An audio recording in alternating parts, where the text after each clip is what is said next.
Maharashtra superfast news चॅनलमध्ये आपले सहर्ष स्वागत आहे।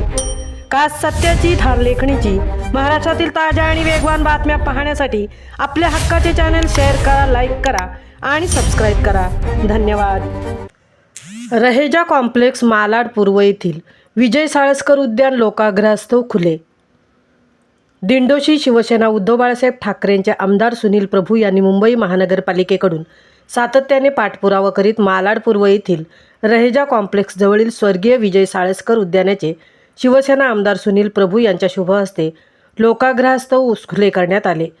दिंडोशी विभागातील वार्ड क्रमांक 36 मालाड पूर्व रहेजा कॉम्प्लेक्स येथील नागरिकांसाठी असलेल्या स्वर्गीय विजय साळसकर उद्यानाची अवस्था फारशी चांगली नव्हती। मॉर्निंग वॉकसाठी जागा आणि लहान मुलांसाठी खेळण्याची व्यवस्था नसल्याने स्थानिकांना अडचणी येत होत्या।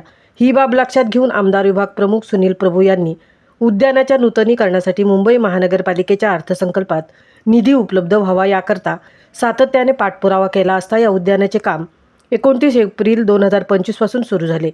विजय साळसकर उद्यानाच्या 4600 चौरस मीटर जागेवर असलेले हे मैदान अनेक आधुनिक सुविधा उपलब्ध करण्यात आले आहेत। लहान मुलांसाठी रॉक क्लाइम्बिंग हा गेम, व्यायामाचे साहित्य, लोकांना चालण्यासाठी पथवे, ज्येष्ठ नागरिकांसाठी आसन व्यवस्था, व्ह्यूइंग गॅलरी, उद्यानात हिरवेगार गवत लावले आहे। उद्यानाच्या भिंतींना आकर्षक रंगरंगोटी करण्यात आली आहे। याप्रसंगी माजी नगरसेवक उपविभाग प्रमुख सुनील गुजर, शिवसेना माजी नगरसेविका, विधानसभा संघटक रीना सुर्वे, शिवसेना उपविभाग संघटिका रुचिता आरुसकर, उपविभाग समन्वयक कृष्णकांत सुर्वे, शाखा प्रमुख अशोक राणे, शाखा समन्वयक प्रभाकर राणे, व्यापारी सेना विभाग प्रमुख योगेश पटेल, उपविभाग संघटक भाविसे अजित नरवणकर, उपविधानसभा समन्वयक युवा सेना सुरेश करपे, उपशाखा प्रमुख सुशील गावडे, उपशाखा प्रमुख Alpesh Chavan, times of India Raheja परिसरातील असंख्य नागरिक उपस्थित होते।